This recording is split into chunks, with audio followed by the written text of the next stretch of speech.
Konsultan Ratu Oceania Raya Bali Inengah Yasa Adi Susanto ini meluruskan bahwa perusahaan kapal pesiar tidak diwajibkan untuk bayar tiket keberangkatan calon pelaut. Hal itu menyikapi pernyataan Ketua Kesatuan Pelaut Indonesia KPI Bali terkait mahalnya biaya bekerja di kapal pesiar karena dibebankan untuk membayar tiket keberangkatan sebesar 20 hingga 25 juta rupiah.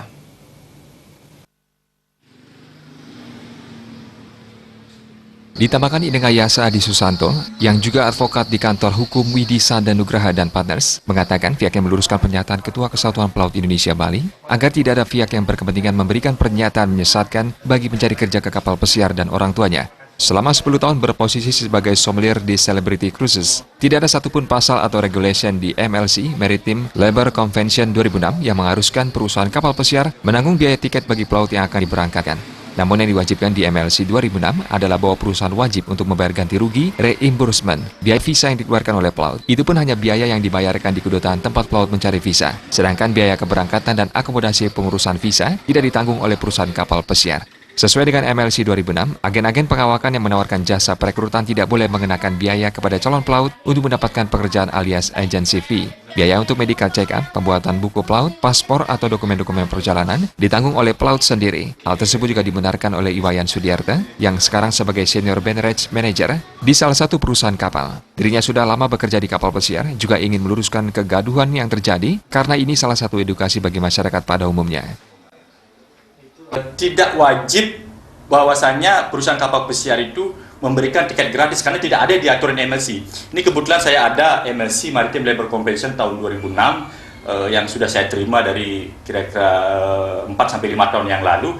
Tidak ada satupun pasal yang menyebutkan bahwasanya perusahaan wajib menanggung. Ini hanya untuk memberikan pemahaman yang baik kepada masyarakat Bali, khususnya yang akan mencari bekerja di kapal pesiar. Bagi saya sangat tidak masuk akal kalau Ketua KPI tidak paham terhadap MLC 2006 ini. Jadi harapan saya yang pertama mencabut surat pernyataan tersebut, yang kedua adalah meminta maaf kepada masyarakat Bali, khususnya pencari kerja TKI pelaut dan orang tua mereka, karena mereka sudah resah. Ya, saya ada banyak sekali dapat SMS, WA, bahkan telepon, bahwasanya menanyakan kebenaran berita ini. Saya sudah cukup lama, jadi saya dari awal saya berangkat dari Nur Raffi, MBS, sekarang saya aktif report di Ratu sebagai agen resmi Royal Caribbean yang sekarang yang ada di Indonesia.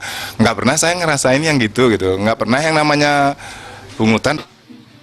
Sementara itu, penasihat PT Ratu Oceania Raya Bali, Nyoman Sudiartawan menjelaskan, pertanyaan yang sering muncul adalah transparansi biaya. Biaya untuk keberangkatan kapal pesiar tergantung dari 4 faktor, yakni perusahaan kapal, dokumen yang diurus, posisi join kapal, dan posisi yang dilamar. Hal serupa disampaikan Operational Manager Made Swardaya yang mengajak masyarakat Bali untuk bekerja di kapal pesiar karena saat ini sedang membutuhkan banyak posisi di agennya untuk beberapa perusahaan.